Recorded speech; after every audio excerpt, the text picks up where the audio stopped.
Hello guys, welcome to my YouTube channel. কেমন আছো তোমরা? এখন আমরা কথা বলবো হচ্ছে ডিজনি প্লাস হটস্টারে রিলিজ হওয়া একটি ফিল্ম, যেটা 28শে জানুয়ারি রিলিজ হয়েছে, মানে কালকের আগের দিন। ফিল্মটার নাম হচ্ছে the storyteller, starring Paresh Rawal, Adil Hussain. এই ফিল্মটা ফাইনালি দেখলাম। কেমন লাগলো এই ফিল্মটা, দ্য স্টোরি টেলার ফিল্মটা কেমন হলো সেসব নিয়ে কথা হবে। চলো ভিডিওটা শুরু করা যাক। তো কেমন হলো Paresh Rawal starrer film the storyteller? এই ফিল্মটা 2022-এ বিভিন্ন নানান ফিল্ম ফেস্টিভ্যালে দেখানো হয়, ঠিক আছে, মেলবর্নে।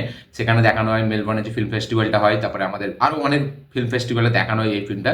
তো সেইখানে এই ফিল্মটা দেখানোর পর ভালো প্রশংসা পেয়েছে, খুব নাম করেছে ফিল্মটা। তারপরে এই ফিল্মটা 4টে টোটাল নমিনেশন পেয়েছিল অ্যাওয়ার্ডের জন্য। একটা হচ্ছে বেস্ট ফিল্ম, বেস্ট অ্যাক্টার, সেই সবের জন্য টোটাল 4টে নমিনেশন পেয়েছিল। তো আমি জানি না আদৌ সেগুলো জিতেছে কিনা। তো এই ফিল্মটা ফাইনালি এতদিন পর, মানে 2022-এ নানা ফিল্ম ফেস্টিভ্যালে ঘোরার পর এই ফিল্মটা ফাইনালি রিলিজ হলো 2025-এ 28শে জানুয়ারি ডিজনি প্লাস হটস্টারে। তো কেমন লাগলো এই ফিল্মটা? এক লাইনে যদি আমি বলি, এই ফিল্মটা কিন্তু খুবই একটা স্মার্ট এবং খুবই একটা ব্যাপক ফিল্ম। সত্যি বলছি, এই ফিল্মটা যেভাবে লিখেছে, ঠিক আছে, প্রথমবারে একবারে হয়তো আপনি সহজে ফিল্মটা বুঝতে পারবেন না। রিপিটে আরেকবার দেখলে ফিল্মটা আপনি পুরো ভালোভাবে গল্পটা বুঝতে পারবেন। কারণ আমার সাথে এটাই হয়েছে যে আমি ফিল্মটাকে প্রথমে একবার পুরোটা দেখার পর লাস্টের দিকে যখন ফিল্মটা এগোচ্ছে, আমার মনে হলো আমি কি বুঝলাম ফিল্মটা এবং কি আমি মিস করছি। তারপরে ফিল্মটা যখন পুরোটা শেষ হওয়ার পর আমি আবার একবার রিপিটে দেখলাম, তখন বুঝতে পারলাম যে অ্যাকচুয়ালিতে ফিল্মটা কি দেখাতে চাইছে। এবং এই ফিল্মটা যেইভাবে, মানে আমাদের বাঙালিয়ানাটাকে যেভাবে দেখিয়েছে এই ফিল্মটাতে, সেই বাঙালিয়ানাটার যে স্টাইলাইজেশন, সেটা কিন্তু বেশ হেভি। এবং এইখানে একটা জিনিস যেটা আমার খুব ভালো লাগলো, যে মাছ, সেই মাছটা বাঙালিদের জন্য কতটা হেভি, কতটা ফেভারিট একটা খাবার, সেইটাকে through out the screen play যেরকমভাবে তারা রেখেছে, সেটা কিন্তু ব্যাপক। এবং এই মাছও বলতে গেলে এখানে একটা ক্যারেক্টার, সেটাকে যেভাবে মানে পরেশ রাওয়ালের ক্যারেক্টারটার সাথে প্রত্যেকটা সিনে যেভাবে জুড়েছে, সেগুলো কিন্তু বেশ ব্যাপক। এখানে বাঙালিয়ানা কলকাতাটাকে যেভাবে দেখিয়েছে, কলকাতাটাকে হালকা দেখিয়েছে, কিন্তু মেনলি এখানে বাঙালিয়ানাটাকে যেভাবে দেখিয়েছে, কারণ এখানে পরেশ রাওয়ালের যে ক্যারেক্টারটা, সেটা একটা বাঙালি ক্যারেক্টার, যার নাম হচ্ছে আমাদের তারিণী তারিণী বন্দ্যোপাধ্যায়।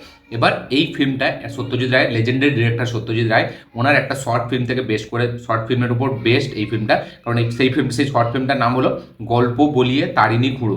সেই শর্ট ফিল্মটার ওপর বেস্ট করে বানানো হচ্ছে এই ফিল্মটা। এবার এই ফিল্মটা গল্প আমরা দেখতে পাচ্ছি একটা স্টোরি টেলার, যে কিনা গল্প বলে, কিন্তু সে নিজে গল্প লেখে না। তার গল্পটা সে নিজে অরিজিনাল সেই সেই গল্পগুলোকে করে, কিন্তু সে মানে সেটা লিখতে পারে না, তার লেখার সাহসটা হয় না। সে সবসময় ভয়ে থাকে যে সেই গল্পগুলো আদৌ মানুষ পছন্দ করবে নাকি পছন্দ করবে না। তো এরকম একটা ভয় তার মধ্যে সবসময় থাকে। তো একদিন সে একটা পেপারে অ্যাড দেখছে যে একটা বড় বিজনেসম্যান, সে একটা স্টোরি টেলারকে খুঁজছে, ঠিক আছে। এবার সে আহমেদাবাদে যাচ্ছে সেই বড় বিজনেসম্যানটার কাছে, গিয়ে জানতে পারছে যে এই বড় বিজনেসম্যানটা, তার ঘুম হয় না এবং সে কাহিনী শুনতে চায়। কাহিনী শুনে যদি সে ঘুম হয়, এবার সে তাকে কাহিনী বলছে এবং সেটা তার মানে পয়সা দিচ্ছে। এই বড় বিজনেসম্যানটা পয়সা দিচ্ছে পরেশ রাওয়ালের ক্যারেক্টারটাকে, তারিণী বন্দ্যোপাধ্যায়, যারা সে তাকে প্রত্যেক রাতে কাহিনী শোনায় এবং তার ঘুমের এই যে মানে রোগটা, যে ঘুম হয় না তার, সেটা যেন ঠিক হয়।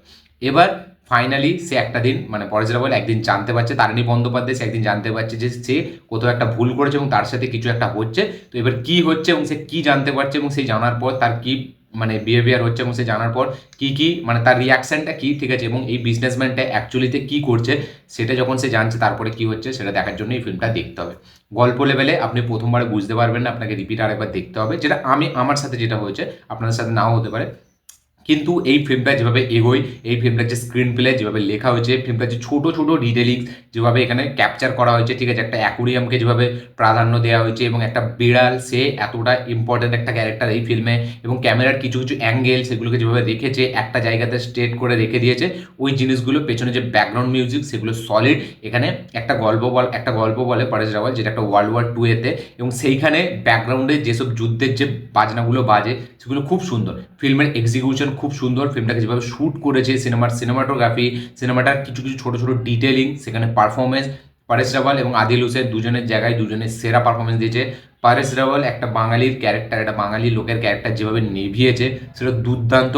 তার যে চলা, তার যে অ্যাক্টিভিটিস, তার যে একটা কাপড় গোছানোর স্টাইল থেকে একটা মাছ কিনতে যাওয়া, প্রত্যেকটা জিনিসকে এতটা অথেন্টিকলি ডিরেক্টর প্রেজেন্ট করেছে। আনন্ত মহাদেবন তার নাম, যে ডিরেক্টর আনন্ত মহাদেবন, সে ব্যাপক লেভেলের কাজ করেছে এখানে। এবং ফিল্মটা যেভাবে ডিজাইন করেছে প্রথম স্টার্ট থেকে একদম এন্ড, আপনি মানে ফিল্মটার সাথে হেভি লাগবে ফিল্মটা। এবং একটা কলকাতার অডিয়েন্স হয়ে, অ্যাজ এ বাঙালিয়ান মানে আমার তো ব্যাপক লেগেছে। প্রত্যেকটা জিনিসকে যেভাবে দেখিয়েছে, এক্সিকিউশন লেভেলে ফিল্মটা ব্যাপক। এবং ফিল্মটা খুব মানে ধীমে গতিতে স্লো পেসভাবে এগোতে থাকে। একটা ক্যারেক্টার, সে খুব স্লো সব জিনিস করে, সে খুব মানে তার বই, যেহেতু সে তার কাহিনীতে বিশাল ইন্টারেস্ট, তো একটা সময় সে যখন এই ব্যাপারটা জানতে পারছে, তো তার যে সেখানে যে গিল্ট ফিল করা, সেখানে যেরকম পরেশ রাওয়ালের অ্যাক্টিং, সেখানে যেরকম তার এক্সপ্রেশন, সেখানে তার যেরকম মানে একটা ক্যারেক্টারের যে আর্ক আমরা বুঝতে পারছি, ডাইনামিক বুঝতে পারছি, সেটা কিন্তু বেশ ব্যাপক।